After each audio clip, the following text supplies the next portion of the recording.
ಈ ಸದನದ ಅತ್ಯಂತ ಹಿರಿಯ ಶಾಸಕರಲ್ಲಿ ಒಬ್ಬರಾದಂಥವರು, ನಮ್ಮೆಲ್ಲರಿಗೆ ಹಿರಿಯರು, 8 ಬಾರಿಗೆ ಈ ಸದನದಲ್ಲಿ ಗೆದ್ದು 83ರಿಂದ ಈ ಸದನದ ಎಲ್ಲ ಚಟುವಟಿಕೆಯಲ್ಲಿಯೂ ಅತ್ಯಂತ ಸಕ್ರಿಯವಾಗಿ ಇವತ್ತಿನ ಕ್ಷಣದ ತನಕನೂ ಇದ್ದವರಲ್ಲಿ ಯಡಿಯೂರಪ್ಪನವರು ನಮಗೆಲ್ಲ ಹಿರಿಯರು, ಮಾರ್ಗದರ್ಶಕರು.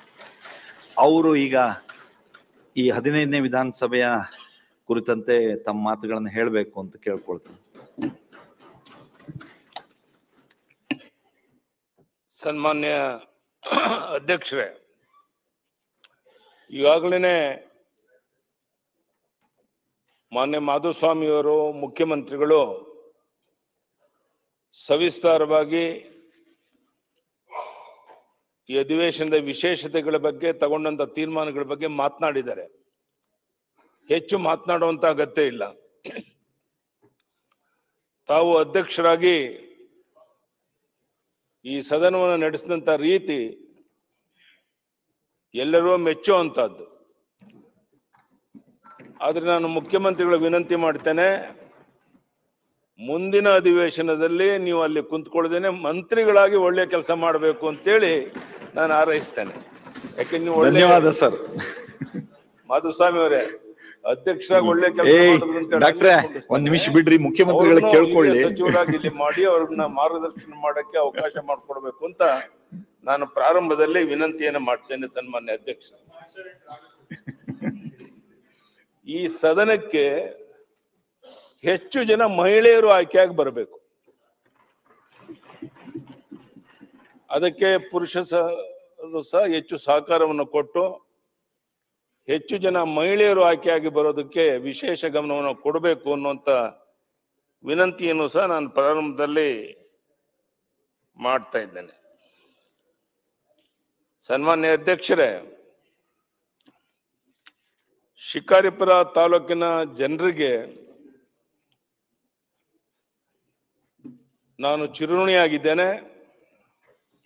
ನಾವಾಗ್ಲಿ ನೀವಾಗ್ಲಿ ಆ ಕ್ಷೇತ್ರದ ಜನರ ಆಶೀರ್ವಾದದಿಂದ ಇಲ್ಲಿ ಬಂದು ಕುಂತ್ಕೊಳ್ಳುವಂತ ಸೌಭಾಗ್ಯ ನಮಗೆ ಸಿಕ್ಕಿದೆ. ಅವ್ರ ಋಣವನ್ನು ತೀರಿಸ್ತಾ ಇದ್ದೇವೆ, ಅದು ನಮ್ಮ ಕರ್ತವ್ಯ.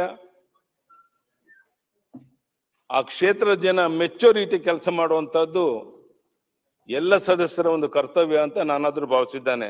ಸನ್ಮಾನ್ಯ ಅಧ್ಯಕ್ಷರೇ, ಈ ತಿಂಗಳು 27ಕ್ಕೆ ನನಗೆ 80 ವರ್ಷ ತುಂಬುತ್ತಾ ಇದೆ. ಆ ವಿಶೇಷವಾದ ಸಂದರ್ಭದಲ್ಲಿ ಶಿವಮೊಗ್ಗ ವಿಮಾನ ನಿಲ್ದಾಣದ ಉದ್ಘಾಟನೆಗೆನೆ 27ನೇ ತಾರೀಕೇನೆ ಇನ್ನು ಹುಟ್ಟುದ ಹಬ್ಬ ದಿನನೇ ಬರ್ತೇನೆ ಅಂತೇಳಿ ಪ್ರಧಾನಿ ನರೇಂದ್ರ ಮೋದಿ ಅವರು ಸಹ ಅಲ್ಲಿಗೆ ಬರ್ತಾ ಇರುವಂತಹ ಶಿವಮೊಗ್ಗಕ್ಕೆ ನನಗೆ ಅತ್ಯಂತ ಸಮಾಧಾನ, ತೃಪ್ತಿ ತಂದಿರುವಂತಹದ್ದು. ಸನ್ಮಾನ್ಯ ಅಧ್ಯಕ್ಷರೇ,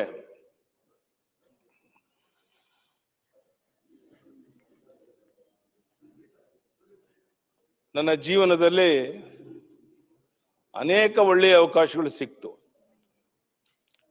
ಒಬ್ಬ ಸಾಮಾನ್ಯ ಪುರಸಭಾ ಸದಸ್ಯನಾಗಿ ಮುಖ್ಯಮಂತ್ರಿ ಆದರೂ ಸಹ ಆ ಕಾಲದಲ್ಲಿ ರಸ್ತೆಗಳು ಸರಿ ಇಲ್ಲದಂತ ಕಾಲದಲ್ಲಿ ಅಟಲ್ ಬಿಹಾರಿ ವಾಜಪೇಯಿ ಅವರ ಜೊತೆಗೆ ರಾಜ್ಯದಲ್ಲಿ ಜಿಲ್ಲೆನಲ್ಲಿ ಪ್ರವಾಸ ಮಾಡುವಂತ ಸೌಭಾಗ್ಯ. ಬಹುಶಃ ಇಲ್ಲಿರುವಂತ ಸದಸ್ಯರು ನಂಬ್ತಿರೋ ಎಲ್ಲ ಗೊತ್ತಿಲ್ಲ. ಒಂದು ಸಭೆ ಪ್ರಾರಂಭ ಮಾಡಿ ಮುಂದಿನ ಸಭೆಗೆ ನಾನು ಹೋಗಿ ಭಾಷಣ ಶುರು ಮಾಡಿದ ಮೇಲೆ ಅಟಲ್ ಜಿ ಆಗ್ಲಿ, ಮುರಳಿ ಮನೋಹರ್ ಜೋಶಿ ಆಗ್ಲಿ, ಅದ್ವಾನಿಗಳಾಗ್ಲಿ ಬರ್ತಾ ಇದ್ರು. ಹೀಗೆ ಪಕ್ಷವನ್ನು ಕಟ್ಟುವಂತ ಪ್ರಯತ್ನ ಮಾಡುದು. ಯಾರೂ ಇರಲಿಲ್ಲ ನಮ್ಮ ಜೊತೆಗೆ. ಶಾಸನ ಸಭೆ ಒಳಗಡೆ ಬಂದಾಗ ಇಬ್ಬರೇ ನಾವು ಶಾಸಕರು. ವಸಂತ ಬಂಗೇರ ಸಹ ನಮ್ಮನ್ನು ಕೈ ಬಿಟ್ಟು ಹೋದ್ರು. ಇದ್ದವನು ಒಬ್ಬನೇನೆ. ಆದ್ರೆ ನಾನು ನಮ್ಮ ಸದಸ್ಯರಿಗೆ ವಿನಂತಿ ಮಾಡ್ತೇನೆ, ಎಂದೂ ಸಹ ನಾನು ವಾಪಸ್ ತಿರುಗಿ ನೋಡ್ಲಿಲ್ಲ. ಆ ಕಡೆ ಕುಂತು ನಮ್ಮ ನಾಡಿನ ಜನರ ಜ್ವಲಂತ ಸಮಸ್ಯೆಗಳ ಬಗ್ಗೆ ಹೋರಾಟ ಮಾಡುವ ಪ್ರಾಮಾಣಿಕ ಪ್ರಯತ್ನ ಮಾಡಿದ್ದೇನೆ. ನನಗೆ ಅತ್ಯಂತ ತೃಪ್ತಿ ತಂದಂತದ್ದು ಅನ್ಆಥರೈಸ್ ಕಲ್ಟಿವೇಶನ್ ಮಾಡಿದಂತ, ಬಗುರುಗುಂ ಸಾಗುವಳಿ ಮಾಡಿದಂತ ರೈತರಿಗೆ ನ್ಯಾಯ ಕೊಡಿಸಬೇಕು ಅಂತೇಳಿ ಹೋರಾಟ ಮಾಡಿದಾಗ ಅದಕ್ಕೆ ಸ್ಪಂದನೆ ಸಿಗದೆ ಇದ್ದಾಗ ನಾನು ಇಲ್ಲಿ ಬಂದು ಧರಣವನ್ನು ಕುಂತ್ಕೋಬೇಕಾಯ್ತು.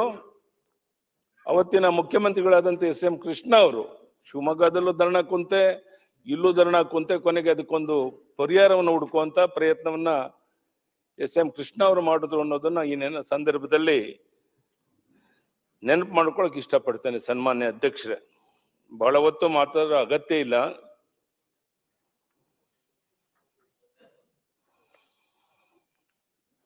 ನಾನಿವತ್ತಿಷ್ಟು ಎತ್ತರಕ್ಕೆ ಬೆಳಿಬೇಕಾದ್ರೆ ನಿಲ್ಬೇಕಾದ್ರೆ ರಾಷ್ಟ್ರೀಯ ಸ್ವಯಂ ಸೇವಕ ಸಂಘ ಕಾರಣ. ಅಲ್ಲಿ ಸಿಕ್ಕಂತ ತರಬೇತಿ, ಅವಕಾಶ, ನನಗೆ ಈ ಸ್ಥಾನಮಾನಗಳು ಸಿಗೋದಕ್ಕೆ ಅವಕಾಶ ಆಯಿತು. ಅದು ಜೀವನದಲ್ಲಿ ನಾನು ಮರೆಯೋಕ್ಕೆ ಸಾಧ್ಯ ಇಲ್ಲ. ಇವತ್ತು ನಮ್ಮೆಲ್ರಿಗೂ ಆದರ್ಶ ಮಾನ್ಯ ದೇವೇಗೌಡರು. ಸಣ್ಣ ವಿಷಯ ಅಲ್ಲ, ಇವತ್ತೂ ಸಹ ದೇಶದ ರಾಜ್ಯದ ವಿಚಾರಗಳ ಬಗ್ಗೆ ಈ ವಯಸ್ಸಿನಲ್ಲೂ ಸಹ ಚಿಂತನೆ ಮಾಡ್ತಾರೆ, ಮಾರ್ಗದರ್ಶನ ಮಾಡ್ತಾರೆ ಅಂತ ಹೇಳಿದ್ರೆ ಇದಕ್ಕಿಂತ ದೊಡ್ಡ ಆದರ್ಶ ನಮಗೆ ಬೇಕಾಗಿಲ್ಲ. ದೇವೇಗೌಡರನ್ನು ನೋಡಿ ಕಲಿಯುವಂತಹದ್ದು ಬಹಳಷ್ಟಿದೆ ಅಂತೇಳಿ ನಾನಾದ್ರೂ ಭಾವಿಸಿದ್ದೇನೆ. ಸನ್ಮಾನ್ಯ ಅಧ್ಯಕ್ಷರೇ,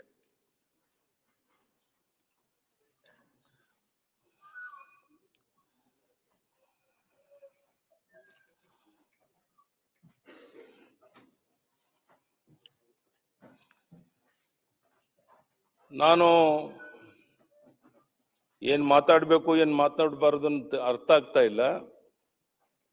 ಆದ್ರೆ ಇಷ್ಟು ವರ್ಷ ಕಾಲ ಈ ಸದನದ ಒಳಗಡೆ ಇದ್ದು ಕೆಲಸ ಮಾಡಕ್ಕೆ ಅವಕಾಶ ಮಾಡಿಕೊಟ್ಟಂತ ನನ್ನ ತಾಲೂಕಿನ ಜನತೆಗೆ ನಾನು ಚಿರುಣಿಯಾಗಿರ್ತೇನೆ. ಬದುಕಿನ ಕೊನೆ ಉಸಿರುವರೆಗೂ ಸಹ ಅವರ ಸೇವೆಯನ್ನ ಪ್ರಾಮಾಣಿಕವಾಗಿ ಮಾಡುವಂತ ಪ್ರಯತ್ನವನ್ನ ನಾನು ಮಾಡ್ತೇನೆ ಅನ್ನೋ ಮಾತನ್ನು ಹೇಳ್ತಾ,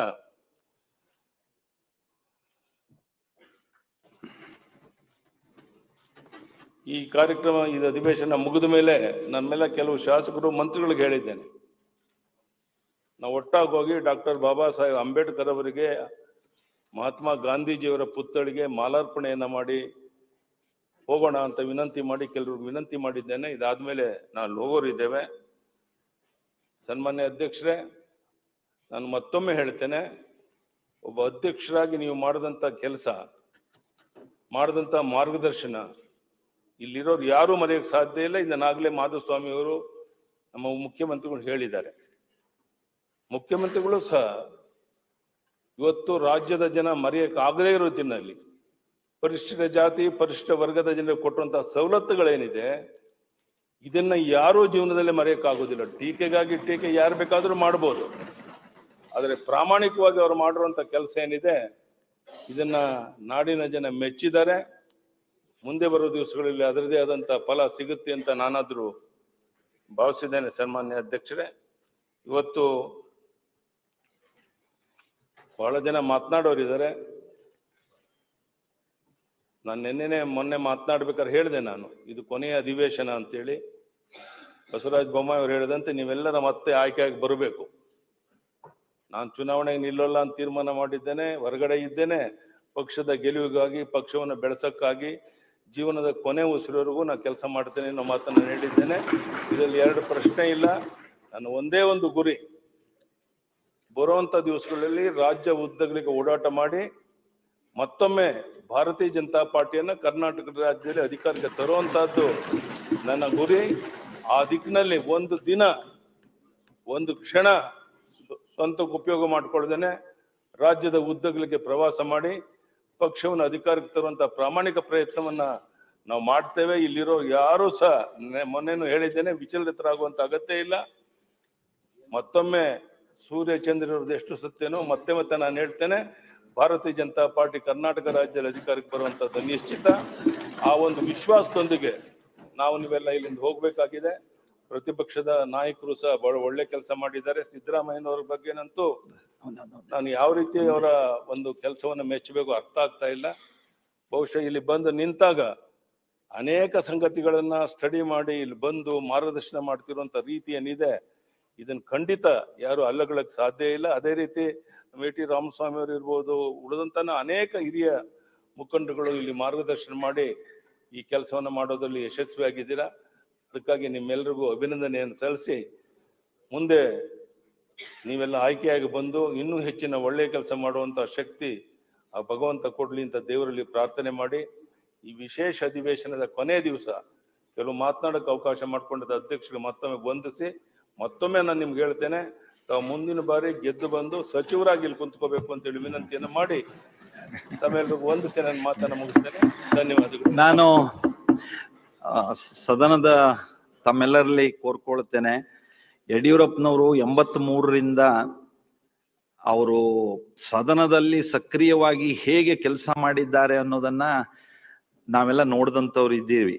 ನಾನು 94ನಲ್ಲಿ ಶಾಸಕನಾಗಿ ಆಯ್ಕೆಯಾದ ಬಂದಾಗ ಪ್ರತಿಪಕ್ಷದ ನಾಯಕರು ನಮ್ಮ ಯಡಿಯೂರಪ್ಪನವರು ಪಕ್ಷದ ಚಟುವಟಿಕೆಯಲ್ಲಿ ಅವ್ರ ಜೊತೆಗೆ ಮೊದಲಿಂದ ಇದ್ರು. 94ನೇ ವರ್ಷದಿಂದ ನಾನು ನೋಡ್ತಾ ಇದ್ದೇನೆ ಈ ಸದನಕ್ಕೆ ಗೌರವ ಹೆಚ್ಚಿಸೋದಕ್ಕೆ ಅನೇಕರು ಕಾರಣೀಕರ್ತರಾಗಿದ್ದಾರೆ. ನಾನು ಅವರನ್ನೆಲ್ಲ ಮತ್ತೆ ಸ್ಮರಿಸ್ಕೊಳ್ತೇನೆ. ಆದ್ರೆ ಯಡಿಯೂರಪ್ಪನವರು ಈ ಘನದ ಗೌರವವನ್ನು ಹೆಚ್ಚಿಸೋದಕ್ಕೆ ಕೊಟ್ಟಿರುವಂತ ಕೊಡುಗೆ, ಅವರು ನಿರಂತರವಾಗಿ ಸದನದಲ್ಲಿ ಭಾಗಿಯಾಗ್ತಾ ಇರೋದು, ಎಲ್ಲರ ಮಾತುಗಳನ್ನ ಕೇಳಿಸ್ಕೊಳ್ಳೋದು, ಅದ್ರ ಮೂಲಕ ಸರ್ಕಾರದಲ್ಲಿ ಯೋಜನೆಗಳನ್ನು ರೂಪಿಸೋದು ಅಥವಾ ಪ್ರತಿಪಕ್ಷದಿಂದ ಆಡಳಿತ ಪಕ್ಷಕ್ಕೆ ಹೇಳೋದು, ಹಿಂಗೆ 10 ದೃಷ್ಟಿಕೋನದಲ್ಲಿ ಅವ್ರು ಮಾಡಿರುವಂತ ಕೆಲಸ ನಮಗೆ ಅವಿಸ್ಮರಣೀಯವಾದಂಥದ್ದು. ಪಕ್ಷ ಕಟ್ಟಿರೋದು, ಜನರಿಗೆ ಸ್ಪಂದಿಸಿರೋದು, ಸರ್ಕಾರಕ್ಕೆ ಎಚ್ಚರಿಸಿರೋದು, ಸರ್ಕಾರವನ್ನ ಚೆನ್ನಾಗಿ ನಡೆಸಿರೋದು, ಹೀಗೆ ಹಲವು ರೀತಿಯಲ್ಲಿ ನಾವು ವಿಶ್ಲೇಷಿಸಬಹುದು. ಅವರು ತಮ್ಮ ಹಿರಿಯ ಅನುಭವದ ಮಾತುಗಳನ್ನೆಲ್ಲ ಇಲ್ಲಿ ನಮ್ಮ ಮುಂದೆ ಹಂಚಿಕೊಂಡಿದ್ದಾರೆ. ನಾನು ತಮ್ಮೆಲ್ಲರಲ್ಲಿ ಕೋರ್ಕೊಳ್ತೀನಿ, ನಾವೆಲ್ಲರೂ ಜೋರಾದ ಕರತಾಡದ ಮೂಲಕ ಅವ್ರಿಗೆ ಅಭಿನಂದಿಸ್ಬೇಕು ಅಂತ ಕೇಳ್ಕೊಳ್ತೀನಿ.